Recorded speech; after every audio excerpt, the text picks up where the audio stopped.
Hello everyone and welcome back to Let's Play Pokemon SoulSilver. In the last part, we did some more legendary hunting, taking care of some early game events as well as catching ourselves the Hoenn Trinity. And now we're back at the Pokéathalon Dome because it's about time we go into more depth with all of this stuff. When we first showed this off way back in part 8 or so, I want to say, we only won 2 of the particular courses. But I want to show off every single event in depth and talk about strategies for it as well as the Pokemon that are best served for it so we can show off all the individual rooms as well. Notably, I did use a bit of a Game Shark code here, action replay rather, just so I can showcase this overall data page here because you're supposed to unlock this by using more and more Pokéathalon points. I just wanted you to see this so you can see that this stuff's all here, because the amount of points you need is frankly ridiculous. Also, I should note, after you've gotten the National Pokedex, the point shop here gets 6 new items every day as well, all of them being some form of evolution item either needed to be held for and traded with or to be used on the Pokemon. For instance, on Friday, which is what today is, there's now also a Dragon Scale, Water Stone, Sunstone, Dusk Stone, and Dawnstone. So, evolution items get a bit easier to get in Heart Gold and Soul Silver once you're actually in Kanto, all things considered. So you don't exactly have to rely on the Pokegear system, but it's probably the main way you're going to do unless you want to just farm this over and over again. So to start, while the intro's going on, and I'm selecting my Pokemon that I'm going to use for at least the first set here, let's talk about the courses and what they got. The Speed course contains the events Hurdle Dash, Pennant Capture, and Relay Run. The Power course contains Block Smash, Circle Push, and Goal Roll. The Skill course contains Snow Throw, Goal Roll, and Pennant Capture. The Stamina course contains Ring Drop, Relay Run, and Block Dash. And the Jump course contains Lamp Jump, Disc Catch, and Hurdle Dash. Now, you may have noticed there's some events there that show up in several. Most show up in 2 or 3 different events, period. And because of that, in order to get first place in all the events like you're eventually going to need to do, you're gonna need to probably spam each of these various courses several times. Additionally, your rivals are somewhat randomly generated in which they just select from a list of people and their potential Pokemon. For instance, I believe you can run into some gym leaders like Janine and Brock in here at some point. For now, though, let's start off with Hurdle Dash. Like a majority of the events, you control all 3 Pokemon at once, but you actively don't move them forward in this game, you actively just make them jump. You tap them, and they jump. If you time it so that you jump right before a hurdle, you get a speed boost. If you stack 4 of these, the boost turns red and they move even faster. Your score is calculated by the combined time of all 3 of your Pokemon, so you could still come in like 1st, 3rd, and 6th in win if your lead was good enough.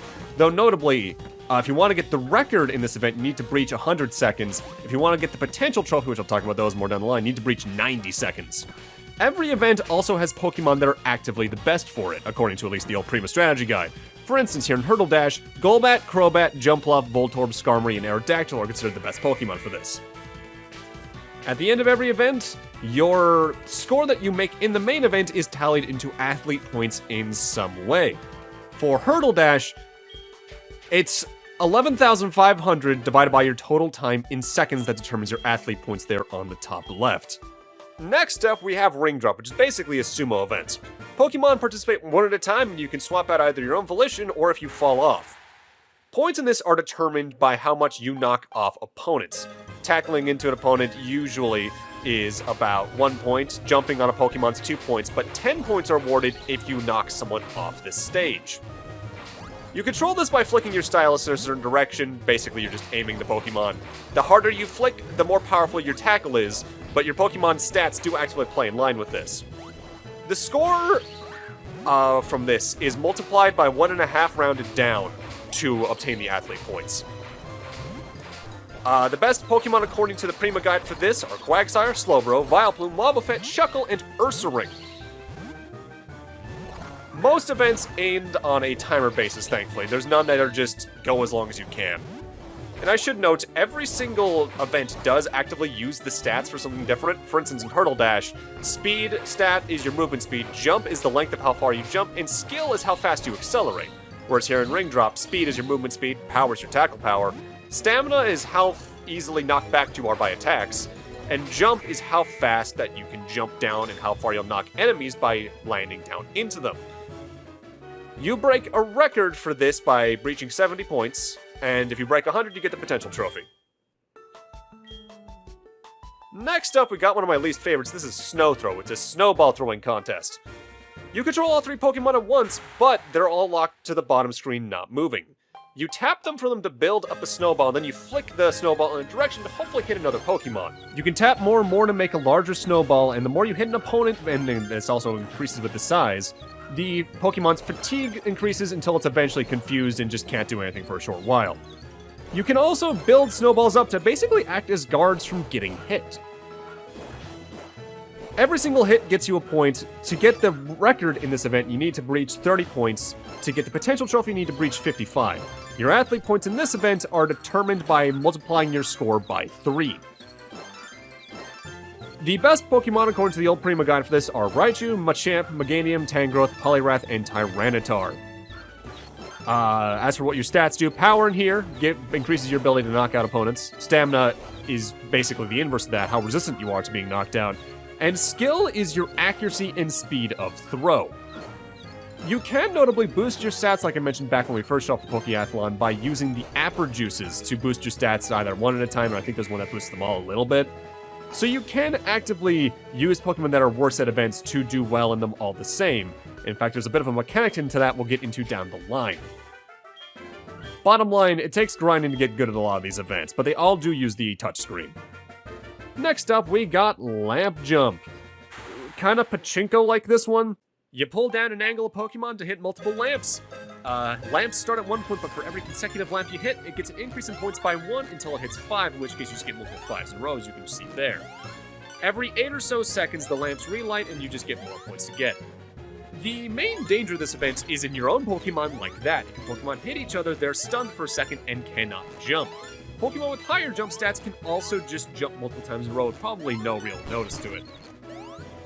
Scoring 350 points is what breaks the record in this event, and 500 gets you the potential trophy.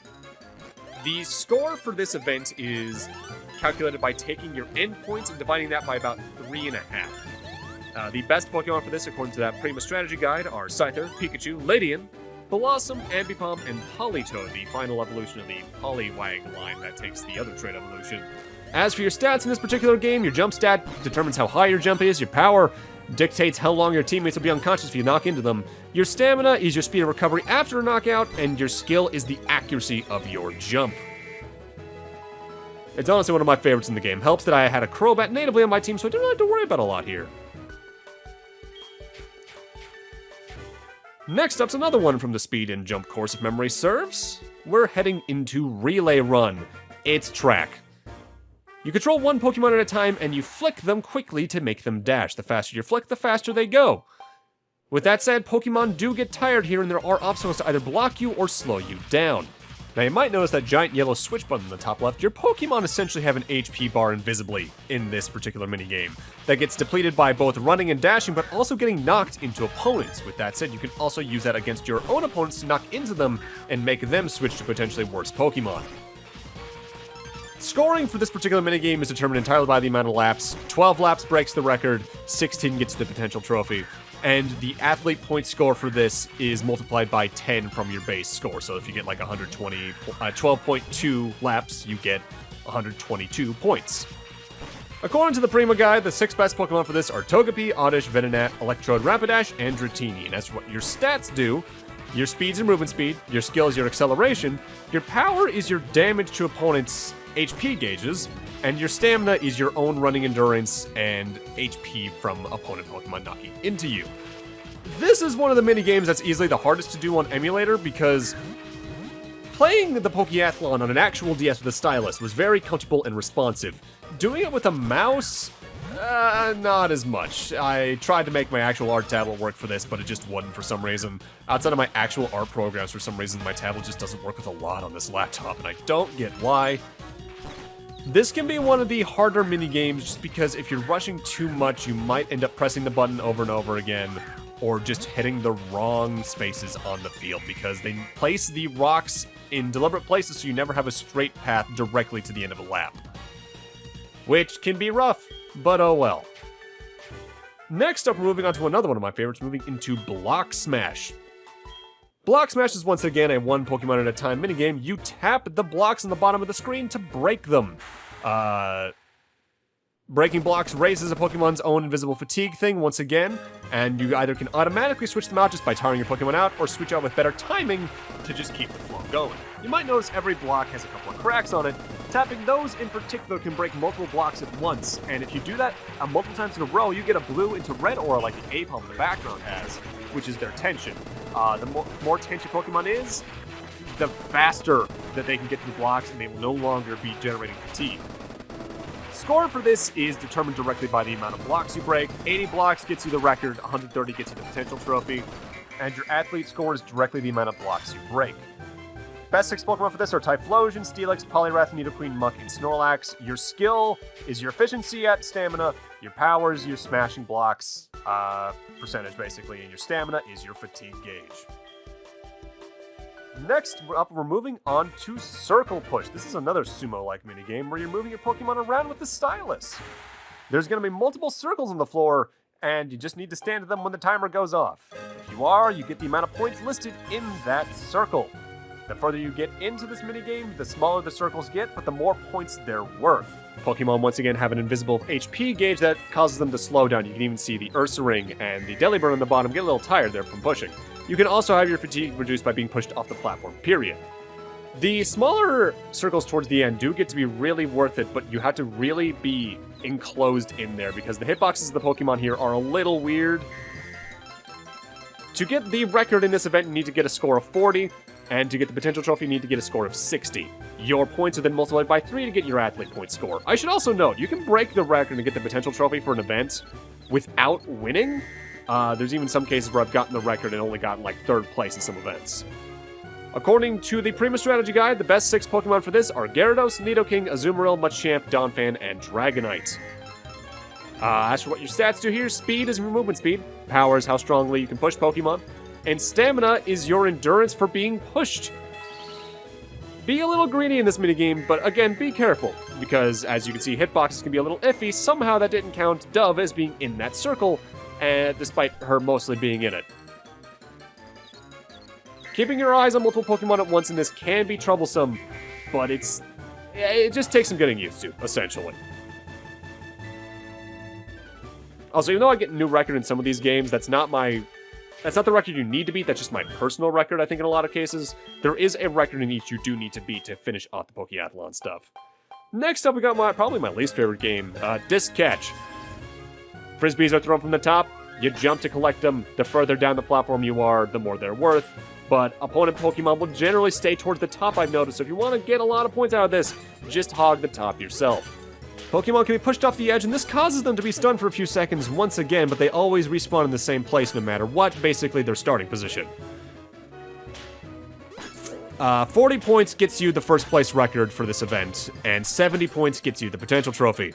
This has one of the more complicated athlete point calculations, because it's essentially it multiplies your points by 120 and adds your points to 12.5, divides the first number by the second, and then adds 30 to that.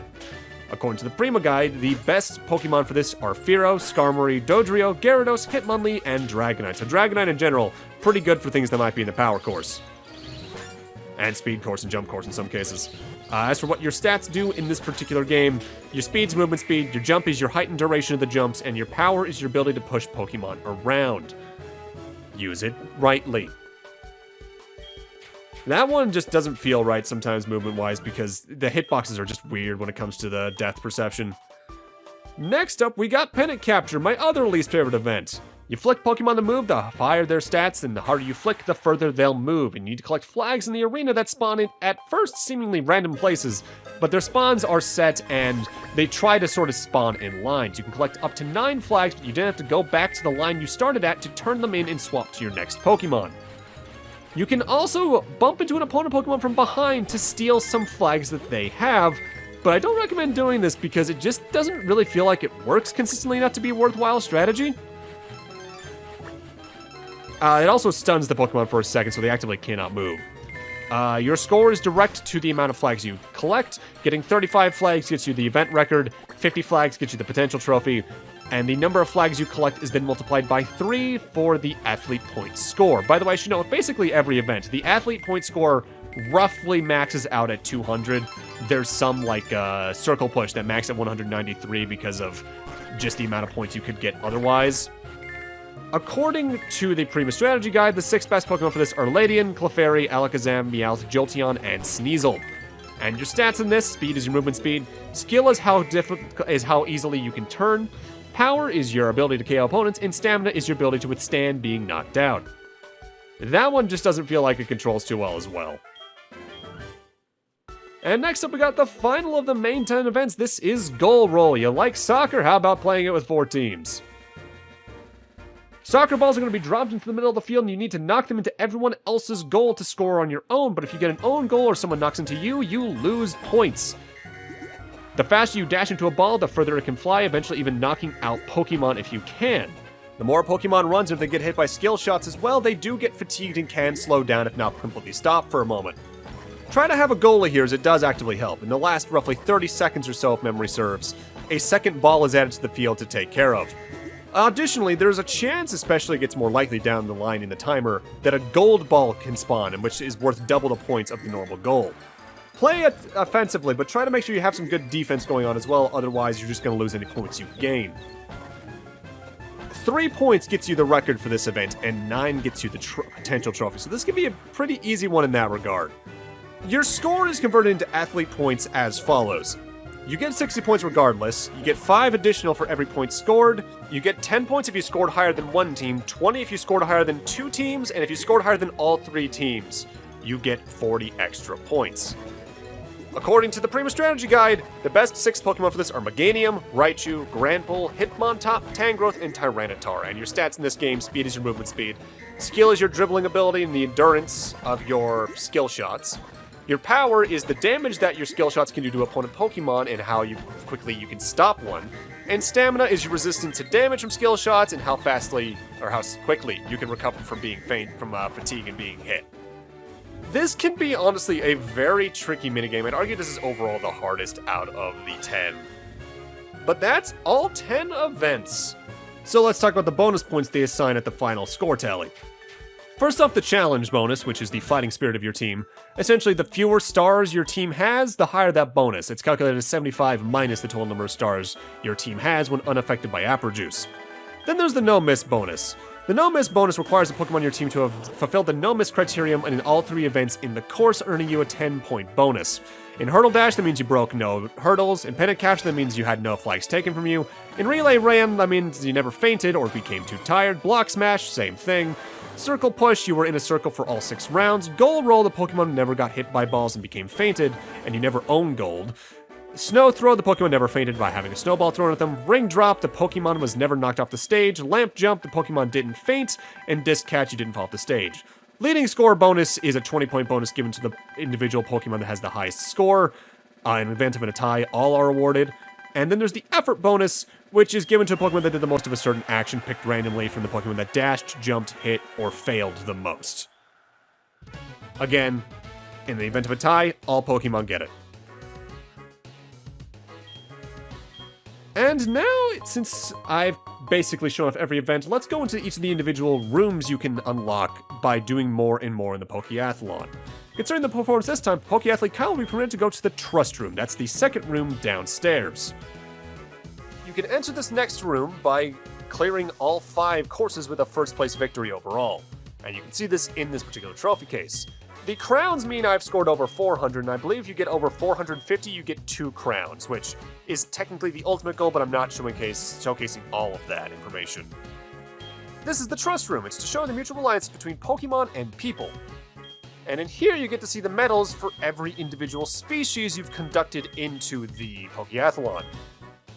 In order to access the next room, you need to get a first place victory with at least 1 Pokemon in every course.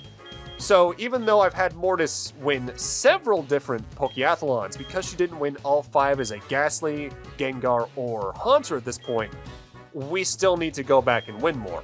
Additionally, you can get additional trophies by jumping and doing certain amounts a certain amount of times for these other shelves in these rooms moving forward. I'm not really caring to do that because that's a lot of effort that's just not worth it to me, like jumping 1,000 times or things like that. At this point, I have, I believe, used either Dove or Mortis to win all 5 courses in some form in first place, so I'll be able to enter the Potential Room, the third of the 4 rooms at the bottom of the Pokéathalon Dome. This is probably the overall hardest step in progressing through here, because some Pokemon just aren't as well suited to certain tasks and certain events just because of how their stats are laid out. If anything, there are some Pokemon that I said I didn't like throughout the main LP that can be good in the Pokéathlon because of how their stats are. The potential rooms to show the infinite potential between Pokemon and people. This is the records. Through doing everything I have thus far, I've attained most of the records to begin with, but I still need to get over 30 hits in Snow Throw, a certain amount of points in Circle Push, and Pennant Capturing to get over a certain amount of points with. And I'm cutting past a lot of this stuff here just because that's a lot of grinding I don't want to showcase on footage. The potential trophy scores I mentioned in that particular events, for instance, are the ones that are marked here. So I've gotten 3 potential trophies just by playing thus far. Thankfully, you don't need to do this with one individual Pokemon, you just need to break the records, period. Additionally, those are probably the easiest potential trophies to get that aren't just pure time investment. And if you're having trouble breaking the records, this particular NPC can give you particular strategies that might help you with every individual sub-event. Are they all useful strategies? Depends on who you are, honestly.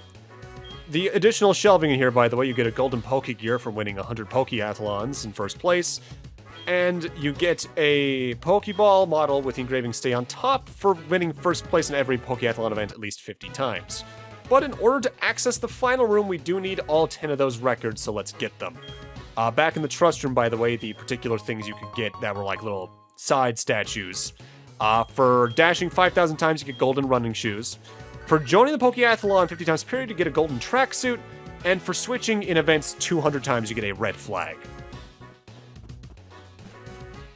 With that, I have now won all of the records, so let's take a look at that in the machine, or apparently not. We're just going to move right on into the final room, the Friendship Room. Oh, gosh. It is indeed you, Kyle. Outstanding. Quite an achievement for you to come here, bud. This is the Friendship Room. It was built to commemorate the solidarity, trust, and potential of Pokemon and people to hope for the eternal friendship between Pokemon and people. Kind of redundant sentence. Congratulations! This room is only for those Pokeathletes who have earned real friendships with Pokemon. Kyle, you are a true Pokeathlete, bud. Having said that, this is also the moment of a new beginning. That's right, bud. You have just heard a new starting signal. Your challenge continues for a whole new height, and to become the legendary Pokeathlete. Take a look at this statue. You may be looking at your goal. Your statue is your final progress meter for the Pokeathlon overall. It shows your potential trophies, like the collective trophies, which you get for getting 420 or 450 points in the individual courses. The trust trophies, which is getting all 5 medals on a single Pokemon. You need 200 Pokemon maxed out to do that. Potential trophy is the ones I mentioned during the individual events. And the friendship trophy is an interesting one. That uses your global Pokeathlon score that we saw on the top screen there. And that's calculated by taking your best final score in each of the 5 courses, and the highest score for each of the 10 individual events, and the total number of medals displayed in the boxes in the Trust Room. So every medalist species adds 5 or so to that. You get all the friendship trophies for getting 4,500 as your global Pokeathlon score. It's a lot of work. And overall, not too worth it, honestly. There's fun to be had in the Pokeathlon. I think it's the most interesting thing that Heart Gold and Soul Silver added to the original game, barring all the mechanics from Gen 3 and 4. But because it's so on the side, it's just not worth doing in my eyes overall. I should note, though, for getting into the Friendship Room and talking with Magnus there, if you also have the National Pokedex, you then unlock the Supreme Rank, I think it's called?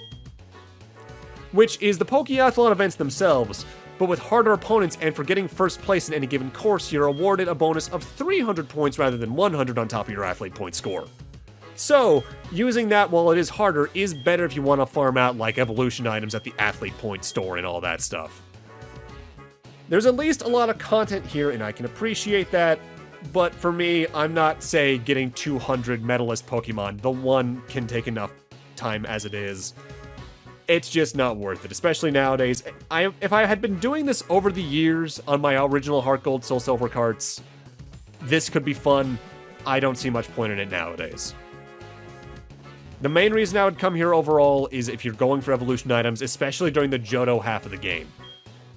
Yeah, since I got over 450 on the power course, I actually ended up getting the double collective trophies there, which is nice. But again, not worth the time and effort in a lot of cases.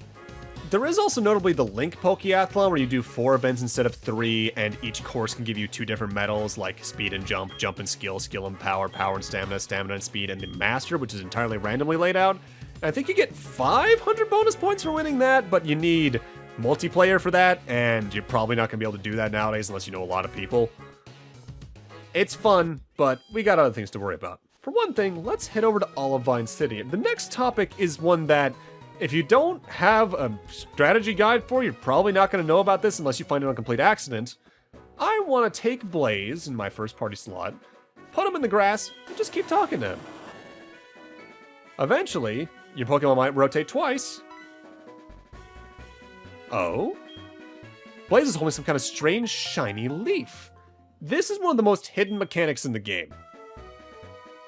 To figure out what we want to do with that, let's head back to New Bark Town and talk to Lyra, who's currently in her room. Hi, Lyra's dad. Bye, Lyra's dad.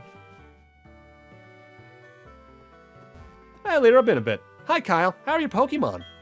Don't forget to talk to... What's that? Your Pokemon's holding a leaf. Could that be a shiny leaf? Legend has it that only Pokemon that have formed a close bond with people can find such leaves. People used to turn the leaves into a beautiful crown when they managed to collect 5 of them. Wow, I knew you could obtain one. Kyle? Let me see when you find another. There are 5 shiny leaves per Pokemon nature that are placed at specific routes that are found randomly by just talking to them into the grass.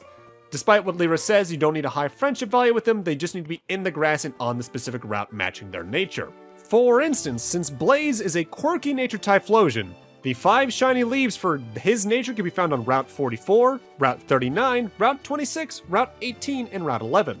Those 5 routes are also shared by hasty, mild, and rash natures. If your Pokemon is a calm, gentle, lax, or relaxed nature, the leaves can be found on Route 32, Route 35 and 48, Route 2 and 28, Route 4 and Route 6. If they're impish, jolly, naive, naughty, or sassy, they can be found on Route 31, Routes 34 and 47, which I believe you can't find them there if they're flying-type Pokemon, Route 1, Route 3, and Route 5 and 12. If they're careful, docile, modest, quiet, and serious, you can find their leaves on Route 33, Route 36, Route 45, Route 7, or Routes 8, 13, and 14. Note if I say "and" for a specific leaf, it's because some leaves can be found in 2 or 3 places. If the Pokemon is adamant, bold, brave, or hardy, they can be found on Route 42, 37, 22 and 46, 15, and 9 and 24.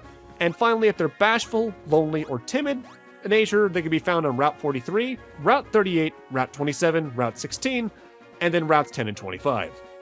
You might think that the particular panel of grass matters. It doesn't. You just have to keep talking to them. It's a set chance if they'll find them as long as the nature and route match. I want to say it's about a 5-ish% chance per time you talk to them, so you can find it the first time. It could take you 20 minutes. It's entirely luck-based. Now you might wonder, what's the point in all this? Because there's no stat boost these gives you whatsoever. Well, this is the time for me to talk about something that was introduced in the series back in Ruby and Sapphire, Trainer ID level. By completing certain things in the game, your Trainer ID gains stars and actively changes its color. For instance, if you look back at the start of the LP, my ID was red, but after I got into the Hall of Fame, it turned blue. That is the most common first star you're going to get, but there's 4 more stars you can get after that. At least that's the most common first star you can get. You can get the stars in technically any order as long as you've done them on your save file. And what the stars need depends on the game. Black and White has a different set of requirements than Diamond, Pearl, and Platinum, has a different set of requirements from Heart Gold and Soul Silver. And vice versa for all the games that still have this, most recent one being Omega Ruby, Alpha Sapphire, and BDSP. For Heart Gold and Soul Silver, though, I already mentioned you need to get the Hall of Fame for 1. And I'm currently a rank 2 green ID, as we just saw there, because I've beaten all the 10 records in the Pokéathalon. But your second star rank ID is green. Your third one is purple, and you can get this most reasonably by getting all 5 shiny leaves on a single Pokemon. The last 2 IDs are the hardest ones to get. They are the gray and black IDs.